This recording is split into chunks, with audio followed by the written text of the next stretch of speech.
Good afternoon, everyone.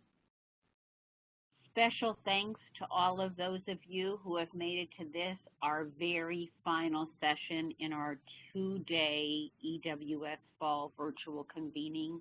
Congratulations. My name is Linda Miscoski, and I'm from the National Student Attendance Engagement and Success Center, and I would like to welcome you to this afternoon's session, Getting the Diagnosis Right, Setting Schools Up for Success Using ESSA Needs Assessment. Please allow me to share some brief details about the session. Our presenter today is Laura Wheeldryer. Laura is a Baltimore educator, consultant, public school administrator, and state school board member. She currently serves as Chief Program Officer for Talent Development Secondary, a school improvement model at the Johns Hopkins University School of Education Center for Social Organization of Schools. At Talent Development Secondary, Laura manages the national leadership team, supports national operations and resource development, and oversees the development of relationships with schools, districts, and states, focusing on the consistent and high quality implementation supports for schools and the development of new business lines based on emerging national trends and needs. Today's session is going to last for 45 minutes and it's being recorded. We would like to encourage you to use the chat function at the bottom right-hand corner of your screen to submit questions or comments for Laura. Please be sure to select everyone, if you can, from the drop-down box to ensure your comments and questions are seen by me as well as Laura. You may submit your questions throughout the presentation, and we will leave time at the end to address questions. We have placed everyone on mute just to cut down on background noise. Following the question section of our session, we will ask you to participate in a very brief poll. That participation is extremely important to us and helps us to better prepare and align our presentations to meet your needs, so we appreciate that feedback. Now, before I hand the session over to Laura, I would just like to let you know that the last slide of this deck will give you some information about upcoming webinars that are held in November and December, and will also provide you with a link to where our previous webinars are archived.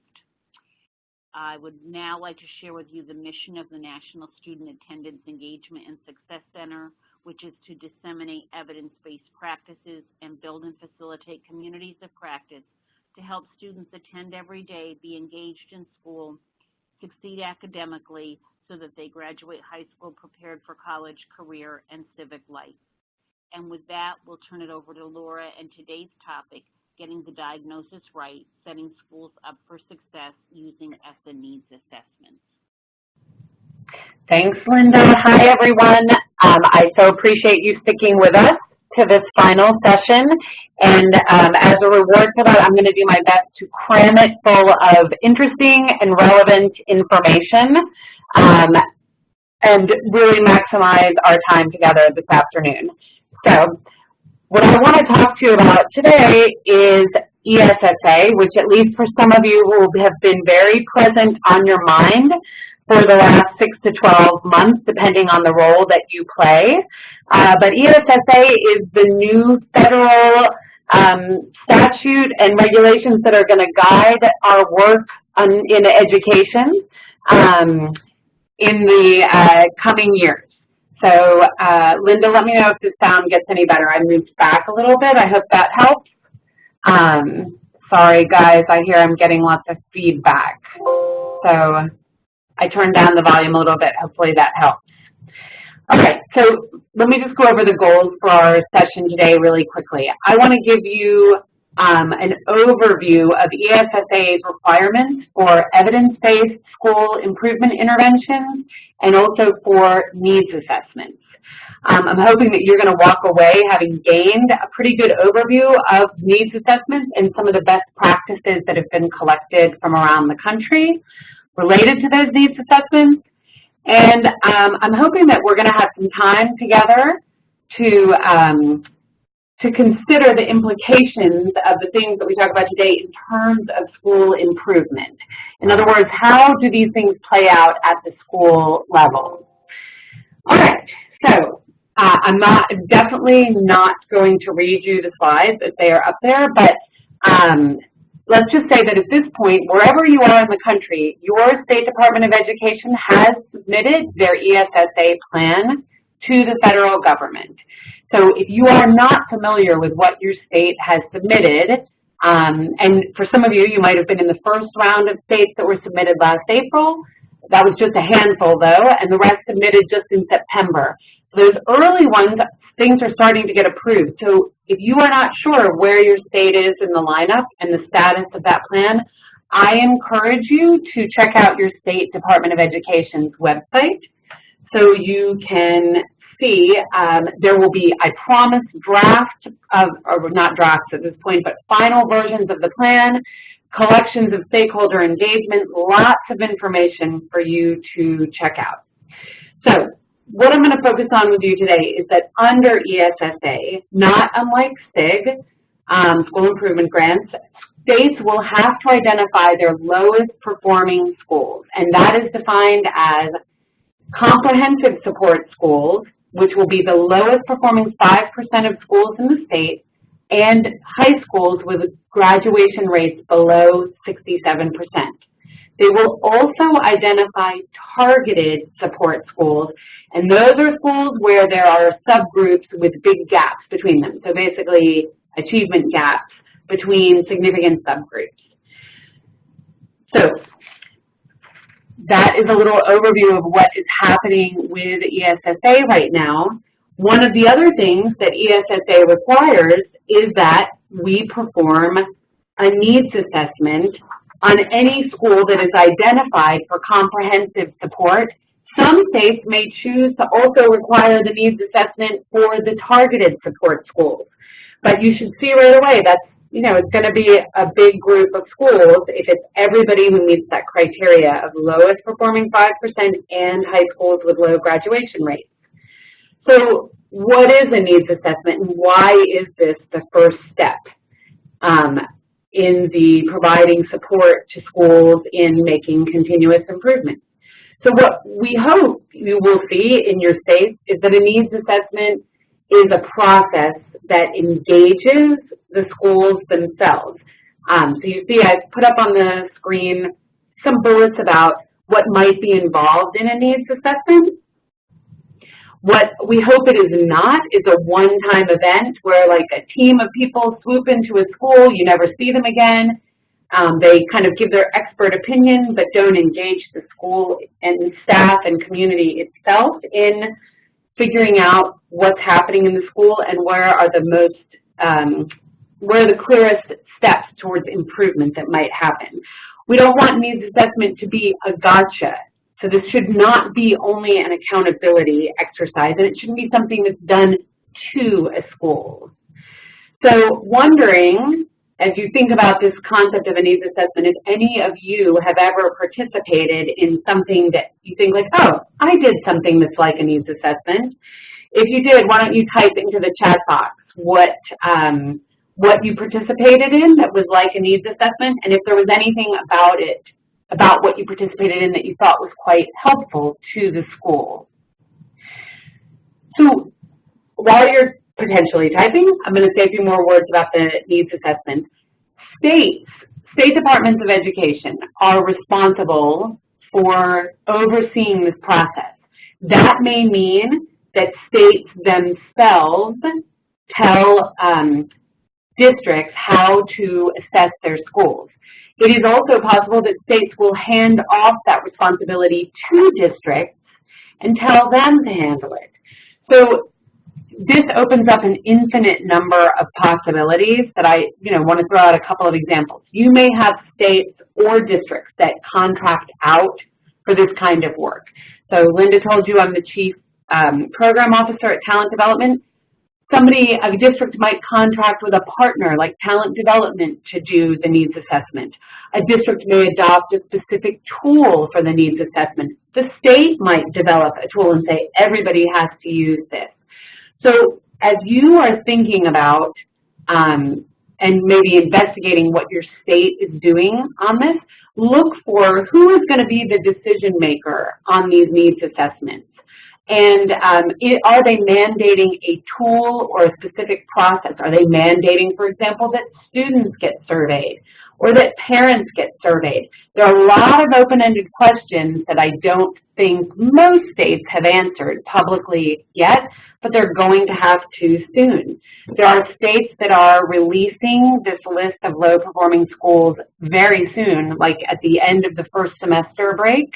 I think Louisiana will be announcing in January, and many other states that will announce at the end of this year what the initial list of comprehensive support schools will be.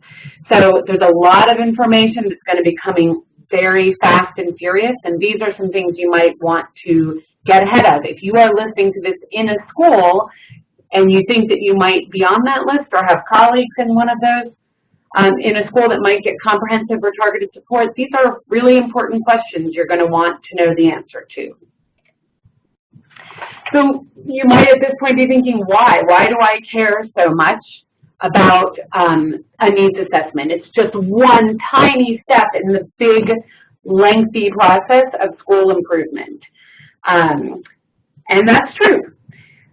But we think it is a critical step in school improvement because this is a major difference and a major opportunity in ESSA that is different from school improvement grants, which is the last big federal push to turn around our lowest performing schools all around the country. If any of you experienced work under the school improvement grant, or even if you weren't in a school, you may remember that SIG had very prescribed remedies. There were only 4 things a district could choose to do with its schools. That is not true in ESSA. In ESSA, it is wide open. You can write a plan to do, I won't say anything because there are some other constraints, but you are not picking from a drop-down menu anymore, which means that getting the needs assessment right is critical to figuring out what actually should the school be doing first, second, and third. So based on our organization's 20-plus years of experience in secondary schools and supporting them all around the country, we think there are 3 things that school improvement has to address simultaneously, and these are those bullets in the middle of the screen for you. So building adult capacity, but also at the same time, addressing student need. You cannot wait. You can't say, well, we're going to invest in professional development, and then the teachers and the staff will know better how to instruct or support the students. So you actually have got to immediately address student need while you are supporting the adults. And in order to sustain that work, you've got to create these structures that will carry these improvement cycles forward and keep this capacity building of adults and ongoing success support for students going further into the future. So these are things that have to happen, and again, they have to happen at the same time. So how does a needs assessment point you, how can a needs assessment point you to where you need to be first, second, and third, as I said earlier. So let's keep going. So one thing we want to say is, hey, you have an opportunity under ESSA to take a differentiated approach. So under SIG, as I just mentioned, you have these 4 options, right? Everybody had to choose from those 4 options. It didn't matter if you were an urban school or a rural school, an elementary school or a high school. It didn't matter if you'd had 20 years of poor performance or 1 year of poor performance. Instead, it said these are the 4 remedies, and it's the only thing the feds will accept in order for you to get the money. ESSA, not so. It's an open-ended process. And so one thing that we would recommend, and one thing for you to watch for in your own state, is can the needs assessment be differentiated? So up here on the screen, I'm giving you some options of things you might use to differentiate the needs assessment. You could differentiate it by grade configurations, by past academic performance, or you could compile a data profile about the schools in need of comprehensive support and really target the needs assessment to dig deep on the red flags you saw in that data. Obviously, standardized test scores, so whatever the state uses for accountability, the most obvious choice. But you have been a part of this virtual webinar for at least some amount of time over the last 2 days, and you've been learning about early warning indicators. What if we looked at profiles of these schools using early warning indicators? Wouldn't that be a different way to think about what they should do to address the needs of their school community? I want to throw out another idea, which is, what is the school's reform history? Some of these schools that have been considered low performing for 20 years, have been through many cycles of reform. How do you break kind of the constant churn of reform, which leads to really jaded educators feeling like, the reform du jour? So how do you take those past efforts into consideration? And maybe part of the way you do that is by having a needs assessment that actually considers what things have been tried at the school before, and if any of them were successful, how do you build on those? And if they weren't successful, what does that mean to the process as well? So I say all of this because I'm hoping to urge, advocate, cheer on states and districts for taking this differentiated approach to assessing the needs of our schools. So when you think about a needs assessment, what do you think about as being critical to include so that you could take a really complete snapshot? Because let's be honest, it's going to be a once-in-time event, at least to get started. So recognizing that as a constraint, what are the things you would want to see? Folks who are attending, if you want to type ideas into the chat box, I will take a look. I think you can imagine that in situations like these needs assessments, you might have people observing in teachers' classrooms. You might have focus groups of students or focus groups of teachers, focus groups of parents and community leaders. You might interview other school partners who are in the building as well. Any other ideas? I will keep watching the chat box, and I'm sure Linda will flag me as well if she sees anything in the chat.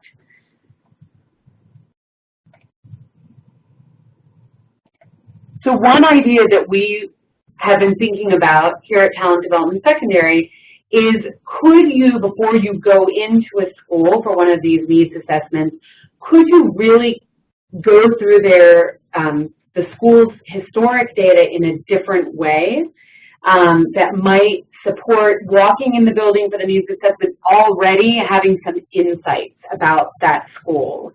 So you see a bunch of ideas up on the screen now, but think about what I threw out to you before about using early warning indicators to create profiles of the schools before you get there.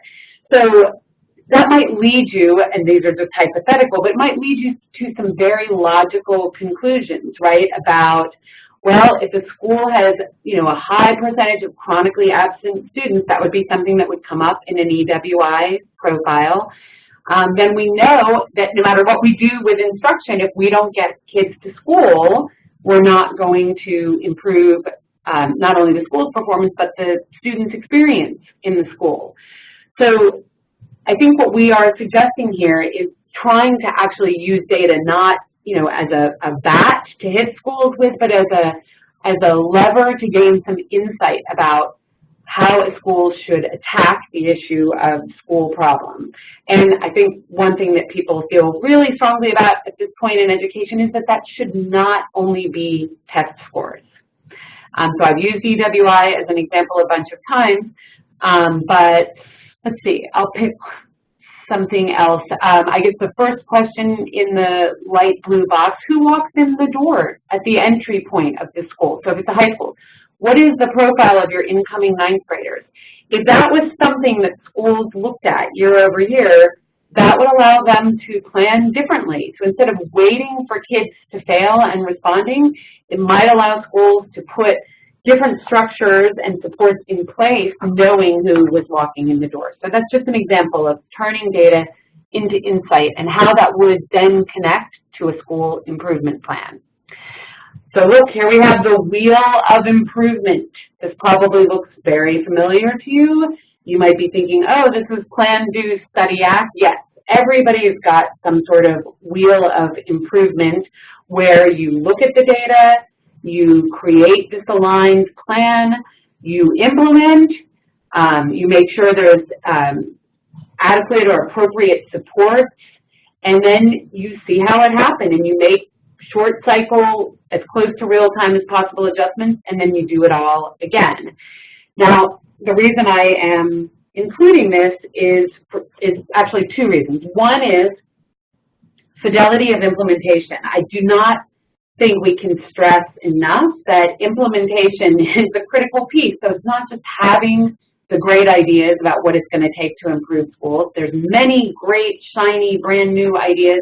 It's actually putting the hard work, rolling your sleeves up, and implementing and continuously improving that implementation that is a piece that I just think we don't talk enough about. So that's a kind of personal or organizational stance on that one. But the second reason I have this up there is because of a phrase you might not have seen in past charts like this, and that is evidence-based. So why? Why is evidence-based there? And this is another element that comes to us courtesy of ESSA. So ESSA requires an evidence-based approach to school improvement. This is a new requirement, and it's both an important requirement, but it is also could possibly be a burdensome requirement and needs to be thought about well in advance. So I don't mean burdensome that I don't agree with it. I think we definitely do agree with it, but it is another piece of ESSA that makes the needs assessment so critical, because once you assess what is happening in the school, then you've got to connect that need to an evidence-based intervention or strategy. So what you're seeing on the screen are the levels of evidence as spelled out in ESSA. So there are actually 4 levels. Here's the 4th. And these levels are required for anything that Title I money is going to support. So for low-performing schools and school turnaround, there is a 7% set-aside of Title I dollars. And the way that states can approve them being spent, and ultimately the feds, is if they are connected to these evidence-based approaches. So this is a new role for state departments of education to play, a critical role in figuring out how they're going to ensure that that districts and schools are using evidence-based approaches. I'm just going to go back one more to show you these one more time. Because, whoops, there we go, because this is so important. So I'm not sure if anybody on the phone now has any experience with trying to figure out, is there any evidence to approach this strategy? And certainly a big question is the how. How are we going to do that? I think, honestly, some states will probably be making sort of menus of options or lists. Others will have panels to evaluate the plans that come from schools to districts to states, checking on the evidence-based approach. But if you are curious about learning more, I want to direct you to a couple of resources on this. There is the Federal What Works Clearinghouse, but even newer and more exciting to me is something called the Best Evidence Encyclopedia. You Google it, it'll come right up, and they have an Evidence for ESSA site where they are categorizing research that meets these standards of evidence-based by strong, moderate, promising, and it's right there for you to see. So you can see, all right, I need a middle school reading program. What meets the strong evidence-based requirements, or what's moderate versus promising? So it's a great place to take a look. And again, I urge you to take a look at what your states may be saying on this issue as well. So all of that is coming from our perspective here at Talent Development Secondary. And really, I'm going to say like a 2-minute blurb here, and then I'm going to stop and take questions and let Linda do the polling thing.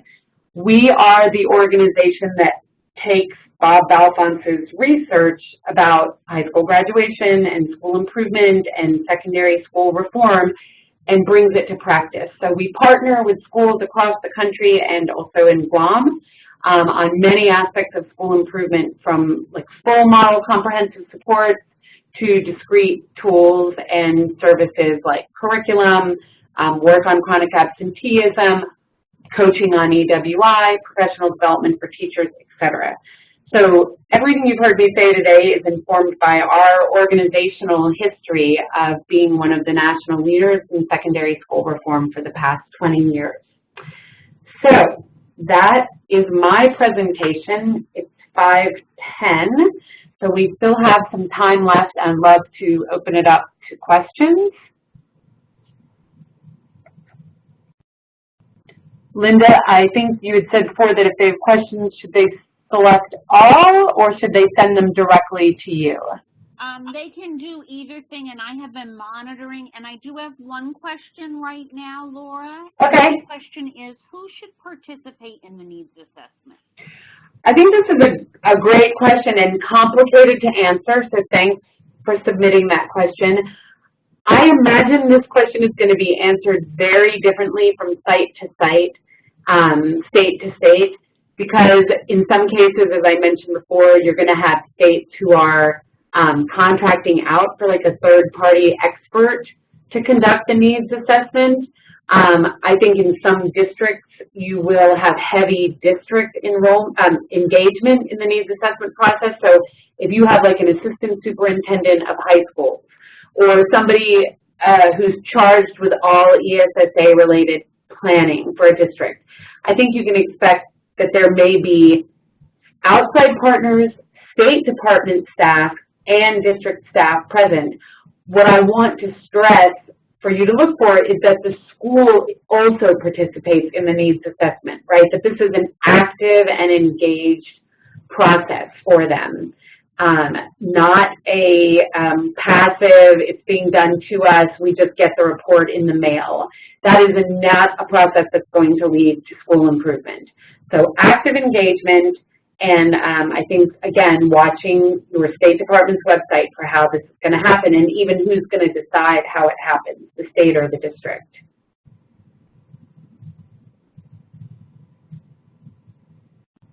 And Laura, we do have one last question, and that's what's the timeline for the needs assessment? So the timeline, I think, I actually think people are starting them now. So for some of those states that submitted their plans in April, they are expecting, you know, either they have been approved or they're expecting approval any moment now from the U.S. Department of Education, and they can't wait. So as I mentioned, there are states that are going to release the list of comprehensive and targeted support schools as early as the end of the first semester. Those states are doing needs assessments right now. So, for example, if you look at Louisiana's State Department of Education website, you can see on their website what they required districts to submit for needs assessments. So they gave guidance to the districts, and then the districts were responsible for working with the individual schools. So that guidance is out there public, and you can see the rubric they're going to use and everything they expect a district to be looking at in terms of really answering where do we need to go with these schools and how are we going to improve things for their students. I feel like there's probably a floodgate of schools right behind those early birds like Louisiana, because a number of states are saying they're going to release the list at the end of the 17-18 academic year, which, you know, is really just like 6 months away, depending on where you are in the country. So the timeline is now. So if this is in whatever form or fashion, if this is a subject that is important to you in your job or the role that you play professionally or personally, like, you should be checking it out now. There's no time to waste. Thank you so much, Laura. Laura, would you be able to advance to that final slide that gives a little bit of information on some upcoming webinars? I can, and I'll just say here is I should have realized there was one more slide. Here is my contact information if you are interested in following up on anything that I said today or learning more. Here you go. And then here's the slide you asked for, Linda. Thank you so much, Laura. And you can see on this slide, there's a few of the upcoming webinars from the center that are happening in November and December. And also, just a heads up on the national convening that will happen in Washington, D.C. in 2018. So stay tuned for more information about that. And then finally, a link to the interim website where all the previous webinars are archived. At this time, we would like to encourage everyone to participate in a few quick polling questions, as I had mentioned previously, that are related to this session, and we do very much appreciate your feedback, so we thank you for helping us improve our approach and content in the future. We would like to thank you very much for hanging in there to the very last session, 5:16, and for attending today, and we would very much like to thank our presenter, Laura Wildreyer, for her insight and expertise. We hope that everyone found both the convening itself and this session helpful and informative, and have a great rest of your day. Thanks, everybody. Appreciate your attendance.